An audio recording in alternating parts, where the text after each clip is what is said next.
조선야화를 찾아주셔서 감사합니다. 구독과 좋아요, 알림 설정 부탁드립니다. 해가 기울 무렵 대장간의 굴뚝에서는 아직도 연기가 끊이지 않았습니다. 대장장이 창수는 망치를 들어 쇳덩이를 내려치며 쉴 새 없이 담금질하였지요. 모양새를 보아하니 쟁기날이었습니다. 불빛을 머금은 쇠붙이는 이글거리다. 이내 찬물 속으로 풍덩 빠졌고 솟아오르는 수증기가 대장간 마당까지 자욱이 번지고 있었지요. 실례합니다. 혹시 장인어르신께서 주인장이신지요? 그렇소. 찾으시는 물건이라도 있습니까? 듣자 하니 고을에서 제일 가는 장인이라 들었습니다. 남들보다 손이 좀 야무질 뿐이요. 장인이라 하면 듣기 거북하외다. 겸손하시군요. 장인어른의 솜씨가 예사롭지 않다 하여 멀리서 일부러 찾아온 이들도 있다. 들었습니다. 저 또한 한 가지 의뢰를 드릴 수 있을까 하여 찾아왔습니다. 말씀하시오. 보아하니 양반댁 마님이신 것 같은데 쟁기날은 물론이오 나시나 호미는 더더욱 아니겠구려.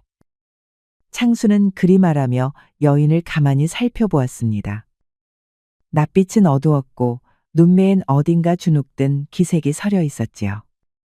그러나 그 모든 것을 덮고도 남을 만한 그야말로 천하절색의 미인이었습니다. 창수가 살아오며 보아온 어떤 여인보다도 빛깔 고운 이목구비였습니다. 다만 묘하게 짙은 화장 아래로 그 미모가 오히려 감춰진 듯 보였습니다. 잘 보셨군요. 저는 서쪽 기와집에 사는 정윤배라 하는 사람의 아내 송현재라 합니다. 올해 그이가 묵과에 급제하여 그 기쁨을 뜻깊이 남기고자 몸소검 한 자루를 짓고자 합니다. 겁말이오? 그러면 어떤 칼을 염두에 두셨소? 글쎄요. 제가 아녀자라 아는 바가 많지는 않아요. 뭐가 있을까요? 만쏘이다. 환도가 있고 사인검이 있지. 아니면 협도도 있고 용도에 따라 무게도 길이도 품이 다르. 허나 아무래도 무과에 급제한 기념이라 하셨으니 몸에 익히기 좋은 환도가 제격이겠구려. 전장에 나서든 일상에 차든 무게며 균형이며 허투루 넘길 수 없는 칼이지요. 그렇다면 한도로 부탁드려도 되겠습니까? 허투루 만드는 물건이 아님을 잘 알기에 장인어른의 손에 맡기고자 합니다.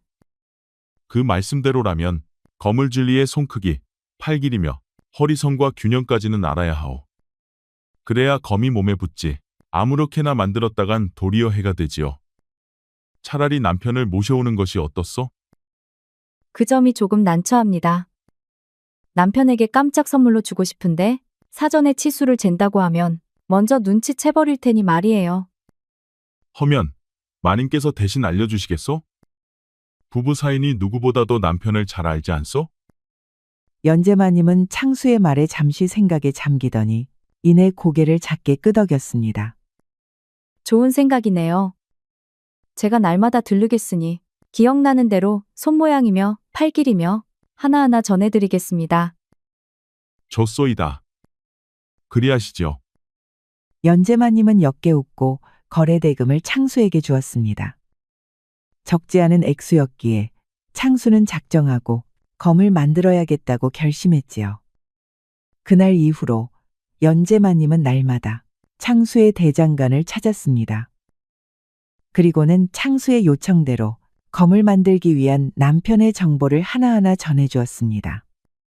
남편의 손 크기며 어깨의 넓이, 팔힘의 정도까지 자세히 기억나는 대로 조심스레 말하였지요.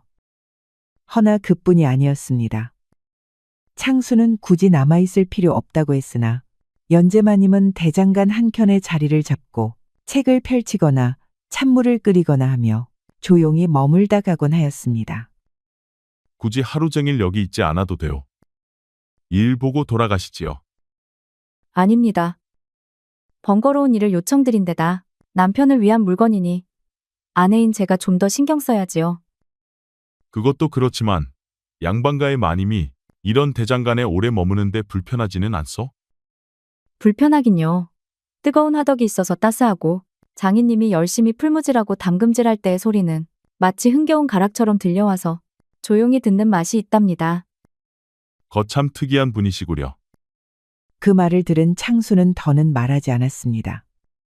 그날 이후로 연재마님은 아예 작은 걸레며 솔까지 챙겨와 대장간 안팎을 말없이 쓸고 닦았습니다.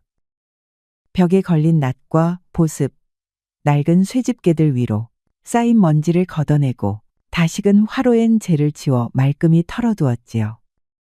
창수는 처음엔 말렸으나 어느샌가 아무 말 없이 자기 자리까지 쓱 정리된 모습을 보며 작은 숨을 내쉴 뿐이었습니다. 창수는 무뚝뚝한 사내였습니다. 대장간 불보다 뜨거운 쇠붙이를 다루면서도 감정은 말끝에 잘 묻히지 않았지요. 허나 그런 창수도 어느 순간부터는 연재마님이 있는 것에 익숙해지기 시작했습니다. 그러던 어느 날, 오늘따라 연재마님이 늦었습니다. 해는 이미 중천을 넘겼고 창수는 평소처럼 묵묵히 쇠를 달구고 있었지요. 허나 마음 한편으로는 언제부터인가 익숙해진 그 걸음소리를 은근히 기다리고 있었습니다. 이윽고 마당 저편에서 가만히 들려오는 발소리에 창수는 이윽고 고개를 들었습니다. 연재마님이 문간에 서 있었습니다. 예의 단정한 차림새였으나 그 얼굴은 어딘가 달라 보였습니다. 눈두덩과 관자놀이에 희미한 멍이 번져 있었고 아무리 짙은 분을 올려도 완전히 감추지 못한 흔적들이었습니다. 그 순간 창수의 망치질이 멈췄습니다. 불 위에 쇠붙이는 이글거렸지만 마당엔 정적이 내려앉았지요. 오늘따라 화장이 많이 짙으시구려. 연재마님은 그 말에 고개를 숙일 뿐 아무 대꾸가 없었습니다. 창수는 한참을 망설이다가 풀무 손잡이를 내려놓고 말했습니다. 남의 집안일을 멋대로 참견하고 싶지는 않소. 헌데 오늘은 도저히 그냥 보고 넘길 수 없겠구려. 무슨 일이 있었던 거요? 한참의 정적이 흘렀습니다.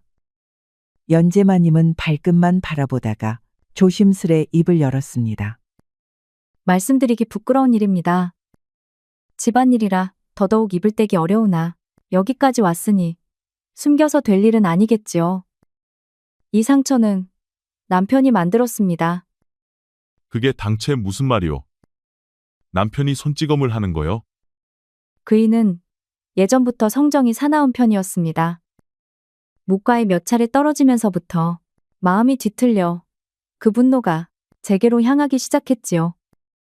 헌데 이번에는 기어코 무과에 합격하였지요. 하여 이제는 그런 일이 없겠다고 생각했는데 어째 그 못된 버릇은 마치 그림자처럼 찰싹 붙어서 떨어지지 않더라고요. 그런 일은 그저 넘길 일이 아니오. 알고 있습니다. 허나 사람 일이라는 게 말처럼 쉽지는 않더군요. 그이가 밖에선 의젓한 사내여 집안 어른들 앞에선 지극히 공손하니 제가 무어라 말해도 믿어주는 이가 없습니다. 허면 아무에게도 말 못하셨소? 네, 처음엔 저도 나아지겠거니 잠깐일 거라 믿었습니다. 근데 시간이 흐를수록 그 손은 더 자주 들리고 그 눈빛은 점점 식어갔어요. 말을 길게 한다고 눈빛이 마주쳤다고 이유도 없이 저를 때립니다. 그런 인간 말종에게 무슨 이유로 선물을 하겠다는 거요? 마님이야말로 정신이 나가셨구만. 창수는 조금은 격앙된 말투로 쏘아붙였습니다. 연재마님의 행동이 도무지 이해가 가지 않은 것이지요. 우습지요? 그럼에도 불구하고 저는 그 일을 사랑해요. 하여 이렇게 진심을 담은 선물을 주면 조금이라도 저의 마음을 이해하고 혹여 마음을 다잡고 새로이 살겠노라 스스로에게 다짐하지 않을까 싶었습니다. 창수는 불 앞에 앉아 망치를 들지도 검을 쥐지도 않은 채 한참을 앉아 있었습니다. 불빛은 식어가고 있었고 만들다만 검은 모루 위에 덩그러니 놓여 있었습니다. 이윽고 창수는 아무 말 없이 자리에서 일어나 검을 다시 불에 넣었습니다. 그리고 망치를 들어 묵직한 손놀림으로 두드리기 시작하였지요. 그 쇠소리는 평소보다 무겁고 낮게 울렸습니다. 마치 그 어느 누구도 듣지 못할 속마음을 쇠 위에 처박듯이 말입니다. 시간이 흘렀습니다. 연제마님은 예전처럼 빈번히 찾아오지는 않았습니다만 간혹 찾아와서 창수를 위해 간식거리를 가져오는 식으로 얼굴을 비추었습니다. 허나 창수는 예전보다 더 무뚝뚝하게 대응하며 쇠를 두드리는 것에 집중했습니다. 쓰잘데기 없는 잡념을 지우기 위해 더더욱 일에 몰두했지요. 그리고 검이 완성된 날이었습니다. 창수는 모루 위에 조심스레 완성된 환도를 올려두었습니다. 길이와 무게, 균형 모두 흠잡을 데 없이 맞추었고 검집도 정갈한 목재 위에 황동을 덧대어 소장용으로도 손색이 없도록 만들었습니다. 허나 연제마님은 나타나지 않았습니다. 분명 검이 완성되는 오늘 연제마님이 찾으러 오기로 했는데도 말입니다.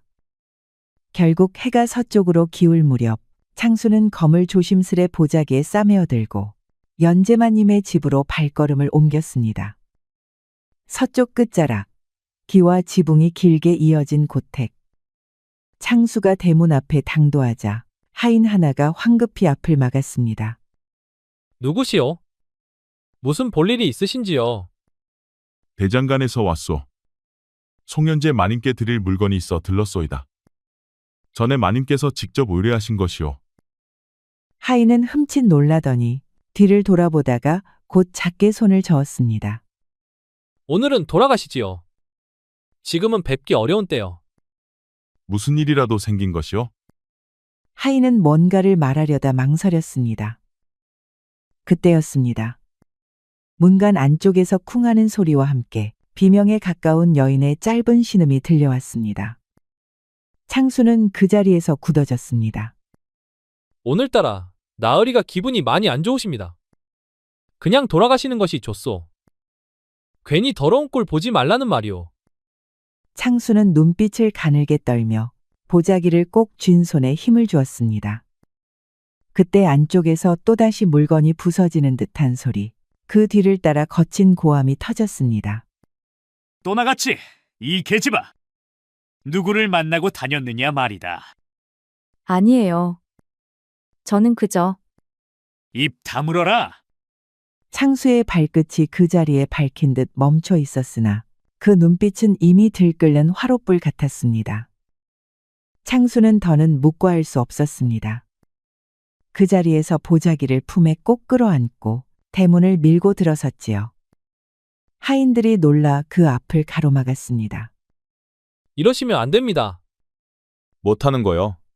제정신이요? 이 무슨 부래요? 비켜서시오. 창수, 나는 부탁받은 물건을 주러 왔어. 이 이상 나를 막으면 가만두지 않을 거요. 흉흉한 창수의 기색에 머슴들은 겁에 질려 뒤로 물러섰습니다. 창수는 살기등등한 기세로 집 안으로 걸어 들어갔지요. 그러는 사이 안에서는 연제마님의 흐느낌과 남편의 고함이 겹쳐 들려왔습니다. 그게 아니에요. 당신의 무과 합격을 축하하려고 선물을 준비하느라 대장간을 오간 거예요. 핑계도 가지가지구나. 이 더러운 것. 그래서 천한 대장장이와 미래를 즐겼다 이 말이렸다. 그 말이 떨어지자마자 안에서 무언가 넘어지는 소리와 연제마님의 짧은 신음이 다시 터졌습니다. 창수는 그 소리를 듣자 더는 참지 못했습니다. 창수는 앞으로 튀어나가서 연제마님과 남편 사이를 가로막았습니다. 그만하시오. 내 놈은 뭐 하는 놈이냐? 여기가 어디라고 감히? 대장장이요. 마님의 말에 거짓은 없소. 그대에게 선물을 주기 위해 검을 만들어 달라고 나를 찾아왔고 나는 그것을 위해 검을 만들었을 뿐이요. 보시오. 창수는 보자기를 풀어 환도를 보였습니다. 이에 남편 윤배는 눈살을 찌푸리며 검을 노려보았지요. 정갈한 환도가 황혼빛을 받아 은은히 빛났습니다. 하나부터 열까지 다 마님의 정성이 담긴 칼이오. 숨긴 것도 감춘 것도 없이 오직 당신을 위한 것이었어. 받으시오. 이 칼을 받아들인다면 마님의 마음 또한 알아야 할 것이오. 윤배는 한동안 말을 잇지 못한 채 환도를 내려다보았습니다. 그러다 이내 입술을 실룩이며 소리쳤습니다. 이딴 걸로 날 속일 수 있을 것 같았느냐? 갑자기 윤배가 환도를 거머쥐더니 눈에 핏발이 선 채 창수를 향해 휘둘렀습니다. 허나 창수는 재빨리 몸을 돌려 가까스로 검격을 피했습니다. 하지만 윤배는 다시 돌진하며 칼을 들어 올렸고 창수는 방어할 틈 없이 뒤로 밀려붙었습니다. 그때였습니다. 연제마님이 휘청이는 몸으로 창수 앞으로 몸을 날렸습니다.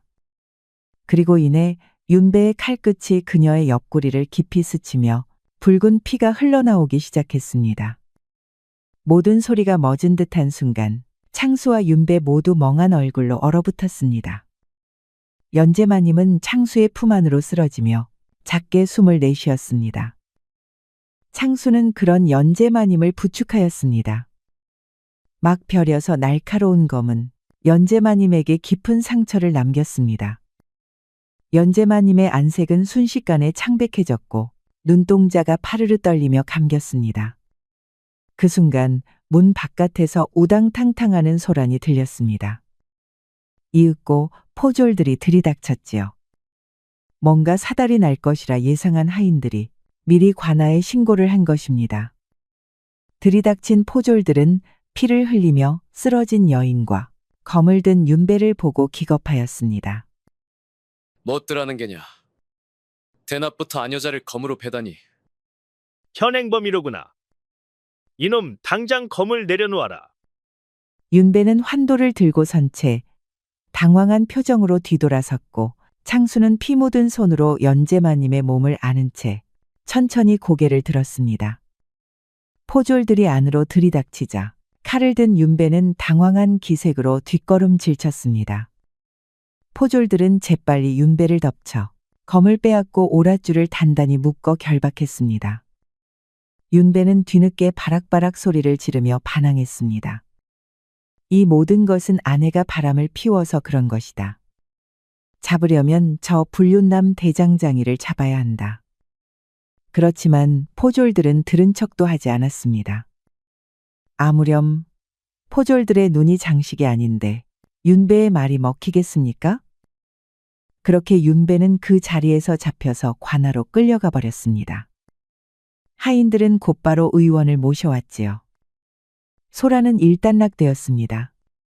다만 연제마님이 크게 부상을 입었기에 하인들은 급하게 의원을 불러 연제마님을 치료했습니다. 그렇지만 밤이 되자 연제마님은 열이 펄펄 나기 시작했습니다. 창수는 집안에 남아 그런 연제마님을 정성스럽게 간호했습니다. 창수는 방 안 한켠에 낮은 상을 차려두고 조심스레 약탕기에 불을 지폈습니다. 그리고 식은땀을 흘리는 연제마님의 이마를 차가운 물수건을 닦아주었습니다. 초가 하나 깜빡이고 있었고 바깥에선 가랑비가 처마를 두드리고 있었지요. 의원이 다려준 약이 식지 않도록 창수는 작은 종지에 떠서 숟가락을 든 채 한참을 멈칫하였습니다. 그러곤 조용히 다가가 연제마님의 입가에 조심스럽게 가져다 대었지요. 허나 마님은 아직 의식이 돌아오지 않았습니다. 창수는 말없이 입술을 꾹 다문 채 숟가락을 내려놓고 다시 수건을 적셔 이마를 닦아주었습니다. 그 손길은 투박했으나 어딘가 조심스러웠습니다. 그렇게 밤은 깊어갔습니다. 촛불은 반쯤 꺼져 있었고 불씨가 깜빡이는 그 순간 침상 위에서 연제마님의 손가락이 가볍게 떨렸습니다. 이마에 얹어둔 수건이 흘러내리자 창수는 곧바로 손을 뻗어 그것을 다시 얹었고 그제야 연제마님의 눈이 천천히 떴습니다. 자리를 지키며 저를 간호해 주셨나요? 그렇소. 어째서지요? 저 때문에 이상한 일에 휘말렸는데요. 내가 만든 검에 사람이 다쳤는데 그것을 모른 척하고 지나갈 수야 없지. 내가 무뚝뚝해도 몰인정한 사람은 아니에요. 그렇지요. 장인님은 그런 사람이 아니지요. 그만 말하시오. 그럴 시간에 약을 좀 드시오. 창수는 숟가락에 약을 떠 조심스럽게 입가로 가져갔지요. 연제마님은 천천히 삼키며 마른 입술로 물었습니다. 그이는 어떻게 되었나요? 창수는 눈을 내리깔며 한참을 입 다물고 있었습니다. 그러다 담담히 말했지요. 관아로 끌려갔소. 연재마님은 이불 안에서 손을 움켜쥐었습니다. 그러곤 작게 고개를 저었습니다. 그런 일이 일어날 줄은 몰랐어요. 단지 마음을 담은 선물을 그이에게 전해주고 싶었던 것뿐인데 창수는 아무 말 없이 젖은 수건을 다시 물에 적셨습니다. 그리고 천천히 고개를 들어 조용히 말했습니다. 비록 짐승이라 할지라도 주인이 마음을 주면 표현할 줄 아는 법이요. 이런 말에서 미안하지만 그대가 사랑한 남편은 짐승보다 못한 자였소. 연재마님은 창수의 가시돋친 말에 잠시 입을 다물었습니다. 틀린 말이 아니었기에 반박할 거리도 떠오르지 않았지요. 그래도 저는 믿고 싶었어요. 그이와의 관계가 항상 이렇지만은 않았거든요. 좋았던 적이 있었단 말이오? 그럼요. 참 따뜻하고 다정한 사람이었어요. 허나 무과에 거듭 낙방하면서 중압감에 못 이겨서 난폭해졌지만요. 저는 그이가 무과에 어울리지 않는다고 생각했어요. 그래서 무관이 되지 못하더라도 우리끼리 행복하게 살 수 있다고 종종 말했지요. 어쩌면 너무 마음이 여렸던 탓에 절이 일그러졌는지도 모르겠네요. 그렇다고 자기 아내를 칼로 베는 게 무슨 여린 마음 때문이라 할 수는 없소. 그건 사람이 할 짓이 아니오. 연재마님은 말없이 시선을 떨군 채 작게 떨리는 손을 이불 안으로 감추었습니다. 창수도 더는 말을 잇지 않고 그저 침상 곁에 앉아 약그릇을 들고 있었습니다. 바로 그때였습니다. 안채의 문이 덜컥 열리더니 머슴 하나가 헐레벌떡 뛰어들어왔습니다. 젖은 옷자락엔 새벽 이슬이 묻어 있었고 숨이 턱에 찼는지 제대로 말을 잇지 못했습니다. 큰일 났습니다요. 무슨 일이오? 진정하고 말해보시오. 나으리, 그 윤배 나으리가 호송되던 중에 탈옥했답니다요. 심지어 포조를 칼로 찔러서 도망쳤답니다. 관아에서 증거로 보관하고 있던 그 환도 말입니다요. 창수와 연재마님의 시선이 서서히 마주쳤습니다. 한동안 말이 없었습니다. 그리고 창수는 불길한 미래를 직감했습니다. 놈이 안가품을 하러 돌아올 것이라고 말이지요. 한편 포조를 찔러 탈옥한 윤배는 온종일 관아의 추격을 피해 몸을 숨기다 날이 저물 무렵 몰래 자신의 집으로 숨어들었습니다. 얼굴은 초췌했고 도포 자락은 피로 얼룩져 있었습니다. 허리춤에는 무겁게 늘어진 환도가 매달려 있었지요. 그 칼은 바로 창수가 만든 그 환도였습니다. 집안은 고요했습니다. 방문을 벌컥 열어 젖힌 윤배는 가장 안쪽 사랑채부터 안채까지 숨죽인 채 샅샅이 살폈습니다. 허나 어디에도 연재마님의 모습은 보이지 않았습니다. 이에 윤배는 자고 있는 머슴을 다그쳐 깨웠습니다.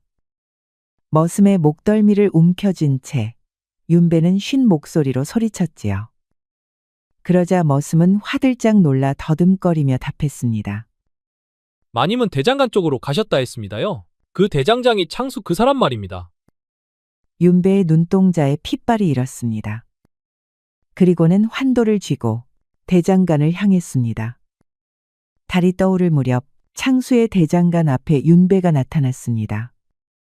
한쪽 손에 환도를 움켜쥔 채 덥수룩한 머리카락 사이로 광기가 엿보였지요. 그는 대장간의 문을 걷어찼습니다. 송현재, 거기 있는 거 다 알아. 허나 그곳엔 연재마님의 모습이 없었습니다. 불은 꺼져 있었고 대장간 안엔 창수만 우두커니 서 있었습니다. 마님은 여기 없소. 어디다 숨겼느냐? 내 놈이 빼돌린 거잖아. 제 손으로 보낸 건 맞소. 하지만 그곳이 어딘지는 그대가 알 바 아니오. 이제 마님은 안전한 곳에 있어. 그렇습니다.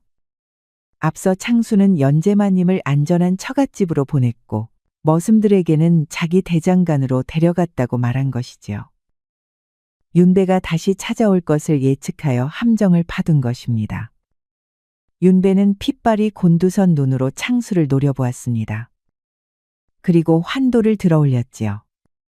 죽고 싶은 개로구나, 내 놈. 이제 그만하시오. 죗값을 받으시오. 그러고 아내에게 돌아가서 용서를 구하시오. 연재마님은 아직도 그대를 사랑하고 있어. 언제든 다시 시작할 수 있소이다. 닥쳐라, 이놈. 윤배는 창수를 향해 돌진하였습니다. 그 손에 들린 환도는 본래 창수가 벼려낸 검. 그러나 지금은 목숨을 겨눈 흉기가 되어 있었습니다. 창수는 숨을 길게 고르며 곁에 세워둔 미완성 검을 움켜쥐었습니다. 아직 나를 세우지 않은 탓에 쇠막대기와 다를 바 없는 무게감이 손끝에 실렸지요. 달빛이 비치는 대장간. 두 사내는 말을 잃은 채 서로를 노려보다 마침내 윤배가 먼저 몸을 날렸습니다. 환도가 허공을 가르며 창수의 어깨를 노려 휘둘러졌고 창수는 몸을 틀어 가까스로 피하였습니다.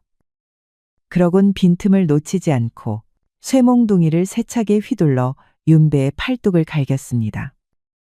묵직한 충격이 전해졌습니다. 윤배의 팔이 옆으로 휘청이며 꺾였고 그는 이를 악물며 한 발 물러났습니다. 이에 윤배는 다시 검을 한 손으로 잡고 정강이를 베려는 듯 낮게 휘둘렀습니다. 허나 창수는 재빠르게 쇠몽둥이로 그 칼등을 튕겨냈습니다. 두 사람의 무기가 연거푸 부딪히며 밤 공기를 가르던 순간 창수는 틈을 보았습니다. 윤배의 손목에 힘이 실리지 못하는 것을 감지하자 몸을 낮춰 옆으로 파고들며 쇠몽둥이로 환도의 옆날을 사선으로 후려쳤습니다. 무거운 금속이 금 가듯 갈라지는 소리가 울렸고 환도의 날이 비틀어지며 꺾여 나갔습니다. 환도를 만든 사람은 다름 아닌 창수였습니다. 따라서 무기의 약점은 누구보다도 잘 알았지요. 이에 윤배는 눈이 휘둥그레진 채 환도를 내려다보았습니다. 그 틈을 놓치지 않고 창수는 쇠몽둥이를 내던지고 주먹을 말아주었습니다. 이제부터 내가 직접 짐승보다 못한 그대에게 가르침을 주겠소. 곧바로 뺨을 올려치고 복부를 세 차례 연거푸 찼습니다. 윤배는 속수무책으로 맞으며 뒤로 나자빠졌고 입가에 피를 질질 흘리며 바닥에 쓰러졌습니다. 거기서 멈추지 않고 윤배 위에 올라타 연거푸 주먹을 내려쳤습니다. 수년간 대장장이로 일하며 억세게 단련된 창수의 주먹은 윤배를 걸레짝으로 만들었습니다. 결국 윤배는 눈을 까디집고 거품을 질질 물며 기절해버리고 말았지요. 창수는 헐떡이며 땀에 젖은 손을 떨었고 그제야 멀리서 포졸들의 함성이 들려왔습니다. 이놈이 여기 있다. 잡아라. 도망 못 가게 해라. 뒤늦게서야 도망친 윤배를 잡으러 온 포졸들이 나타났습니다. 그러나 이미 거품을 물고 기절한 윤배를 보자 놀란 눈으로 창수를 보았지요. 창수는 두 손을 들며 뒤로 물러섰습니다. 그제야 포졸들은 부러진 환도와 바닥에 튄 핏자국을 보고 모든 상황을 단숨에 파악했지요. 그리하여 윤배는 또다시 오랏줄에 묶인 채 다시 끌려가고 말았습니다. 연재마님의 상처는 의원의 정성어린 치료와 창수의 간호 덕분에 서서히 아물어갔습니다. 창수는 매일 약을 다리고 조용히 안채를 드나들며 간병을 도왔지요. 그 말없는 정성은 말보다 깊은 위로가 되어 마님의 마음에 스며들었습니다. 햇살이 고요히 들이치는 창문 아래 연재마님은 옷깃을 단정히 여민 채 창수의 대장간을 찾았습니다. 몸은 아직 완쾌되지 않았으나 발걸음엔 망설임이 없었습니다. 대장간 앞에서는 창수가 아침부터 풀물을 당기고 있었습니다. 그 모습은 예나 다름없이 묵직하고 단단했으나 눈에 띄게 조심스러운 기색이 비쳤지요. 오랜만에 뵙습니다. 창수는 놀란 눈으로 고개를 들었습니다. 그녀가 다시 이곳을 찾을 것이라 기다렸으면서도 막상 눈앞에 나타나니 어색함을 감추지 못했습니다. 다 나으셨소? 덕분에요. 제 생명을 구해주시고 정성껏 간호해 주신 은혜 평생 잊지 않겠습니다. 창수는 뺨을 극적이며 시선을 피했습니다. 투박한 손이 멋쩍게 꼼지락거렸지요.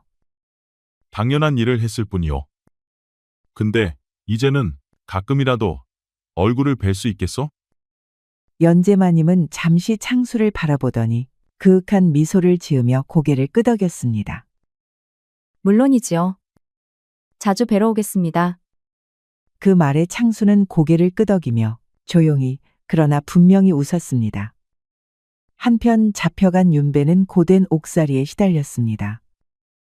허나 해가 지나기 전 윤배는 다시 한 번 더 탈옥을 하였지요.